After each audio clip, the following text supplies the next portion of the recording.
Bonjour tout le monde. Un ciel blanc aujourd'hui.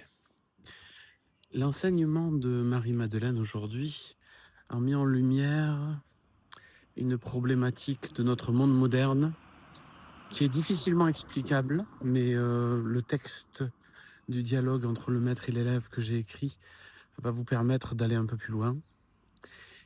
Un autre livre auquel je pense qui est vraiment d'une qualité exceptionnelle sur la thématique du féminin, c'est Le féminin de l'être de Annick de Souzenel. Elle explique extrêmement bien, et c'est très détaillé, la posture féminine nécessaire de l'être pour recevoir la grâce. Nous vivons donc dans un monde où hommes et femmes sont mal, selon les termes de Annick. C'est-à-dire que les hommes et les femmes agissent dans le monde avec cet aspect pénétrant, sans respect, sans écoute de l'harmonie universelle. Le problème, c'est qu'on peut avoir des idées techniques sur le monde visible tel qu'on le voit, mais ne pas ressentir dans l'impulsion du cœur, qui est la connexion avec le plan universel, l'esprit universel de Dieu. On peut agir donc sans, même si on est bien intentionné ou bien techniquement renseigné, on peut agir en contrevenant aux lois universelles. Et c'est cet endroit où la volonté personnelle est destructrice et qu'il faut rencontrer tôt ou tard la volonté divine par notre cœur pour être guidé correctement, avoir une guidance divine en vérité permanente en soi. Et c'est tout le chemin de la coupe, c'est ce qu'on a étudié depuis ce matin. La coupe, c'est-à-dire l'aspect réception du cœur, qui est ouvert telle une mariée, on le retrouve dans le Cantique des Cantiques. Telle une mariée, la déesse intérieure se part, crée l'espace d'accueil pour que le grand roi, Dieu, puisse se déposer en soi. Et ensuite, cette action, quand la mariée est épousée de Dieu, elle reçoit donc l'onction divine. Alors, la partie masculine, l'action, la partie pénétrante, active, va pouvoir en fait, suivant ses instructions, agir aligné. Au-delà donc du mental égo, dans ce silence, dans cette impulsion pure du cœur, pouvoir agir. Malheureusement, dans notre monde, très peu d'êtres sont connectés à la nature en eux, et encore moins d'êtres sont connectés donc au divin et agissent en fonction des instructions, en dépit de la peur, en dépit des jugements qu'ils peuvent avoir socialement ou X ou Y, vous voyez. Donc c'est ce que Ken Wilber disait, il y a vraiment la connaissance de soi, c'est un chemin d'entrer en soi, de ce travail de méditation pour trouver la coupe dans le silence de l'être, dans le et que le nectar nous remplisse de sa grâce. Et ensuite, il y a la croissance spirituelle. Donc il y a on va dire la connaissance spirituelle de soi et la croissance spirituelle qui consiste justement à agir en fonction de ce maître intérieur qui nous guide. Donc c'est les deux grandes étapes qui sont difficilement franchissables parce que la majorité des humains agissent sans être enracinés dans l'être. Ils agissent en fonction de leur conditionnement, des systèmes de pensée hérités, des projections, des peurs, des réactions. Enfin, il n'y a pas de pilotage du dedans, du fond du cœur. Il y a aussi toute une partie égarée de l'humanité qui, même dans la spiritualité, pense vraiment que c'est des systèmes de pensée qui les mènent dans la réalisation de qui ils sont. Ce qui est l'erreur majeure, l'erreur psychique de notre époque. Pensez et vous viendrez riche, comme disait Napoléon Hill. Vous allez pouvoir égoïstement réaliser de grandes choses aux yeux des gens d'un point de vue de la surface extérieure, du vernis extérieur. Mais en vérité, c'est des choses qui sont insignifiantes quant au plan d'harmonie générale avec votre pensée, vous n'allez pas aller plus loin que le bout de votre nez. Et donc,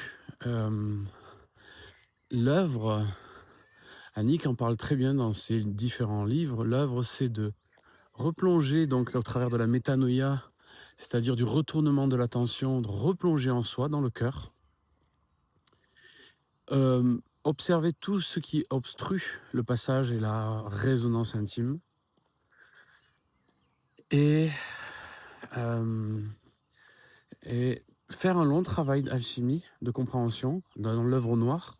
Je vous conseille aussi la lecture de l'œuvre noire de Marguerite Yourcenar, qui est très évocateur, extrêmement beau poétiquement et d'un point de vue du sens de cette œuvre. C'est extrêmement intéressant. Bien que ce soit un roman, il y a toute une étude sur ce passage, hein. Donc l'œuvre noire, ce qu'on appelle la nuit noire, ou autre, cette rencontre avec l'obscurité inconsciente, ce féminin des profondeurs, donc qui est dans sa dimension obscure, qui n'a pas été encore embrassé de notre conscience. Donc ici, intérieurement, on dit que c'est une œuvre mâle, c'est-à-dire c'est une œuvre de pénétration de notre conscience à l'intérieur de notre profondeur, de notre féminin des profondeurs. Une fois que cette œuvre-là a commencé à germiner, alchimiquement, on commence à ressentir que ces eaux des profondeurs commencent à se coaguler. C'est le coagulat alchimique, c'est-à-dire qu'on commence à avoir des nouveaux îlots intérieurs de conscience qui permettent de stabiliser notre psyché. Dans l'œuvre au blanc, on va travailler cette terre pour qu'elle soit pure, clarifiée. On va travailler la clarification. Cette œuvre-là est toujours une œuvre intime, mais il y a comme une radiance qui commence à jaillir de nous. Ce n'est pas encore le projet de cette œuvre au blanc, c'est surtout l'œuvre de purification. Cette matière qui a été trouvée dans les profondeurs, qui devient de plus en plus consciente, va s'amalgamer avec différents îlots intérieurs de conscience psychique et commencer à nous rappeler qui nous sommes, en somme, par la transparence. Vous voyez, c'est le travail de l'alchimie. Et donc ça, c'est l'œuvre qui est intérieure, qui est une œuvre de conscience pénétrante à l'intérieur de notre psyché. Et ensuite, il y a ce retournement, deuxième retournement, j'appelle ça le deuxième retournement. On s'est tourné vers notre centre. Maintenant, notre centre va se tourner vers l'extérieur parce que une fois qu'on a atteint la lune très pure, c'est-à-dire le miroir purifié de notre âme, alors on entend Dieu. Et comme on entend Dieu enfin qui se résonne, qui sonne dans le silence de notre cœur, dans la présence vibrante de notre cœur, alors notre action devient inspirée par la grâce.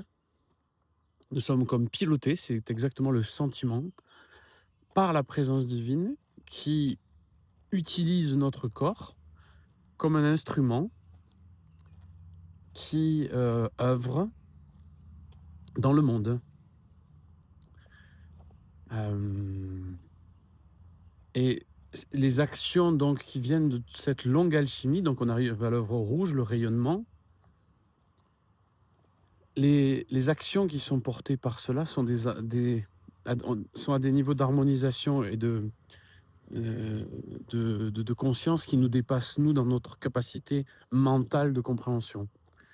Une action, c'est par exemple la différence qu'on pourrait noter entre la gentillesse et la bonté.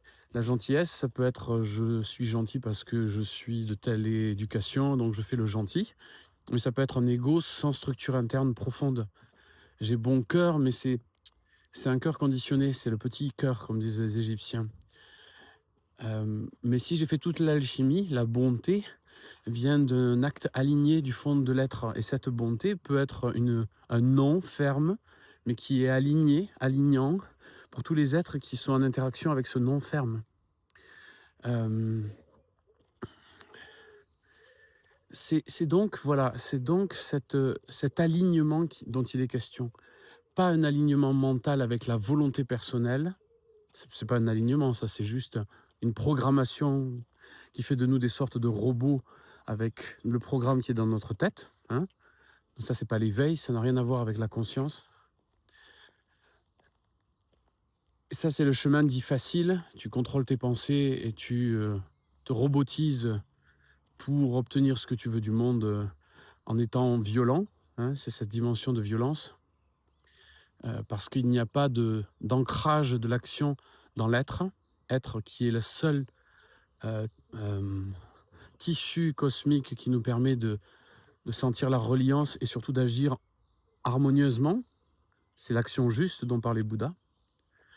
On a aussi la notion de filet d'Indra, mais je viendrai une autre fois sur cette thématique. Donc voilà, vous voyez, c'est la thématique du jour. Donc, creuser en soi pour créer l'espace d'accueil. Donc cette coagulation là dont je parlais tout à l'heure va devenir ce qu'on appelle le Graal, c'est-à-dire la coupe, c'est-à-dire la contenance disponible à la grâce divine en soi. C'est donc une disposition féminine à l'intérieur de l'homme ou la femme. C'est le féminin. C'est l'œuvre femelle dont parle Annick de Souzenel.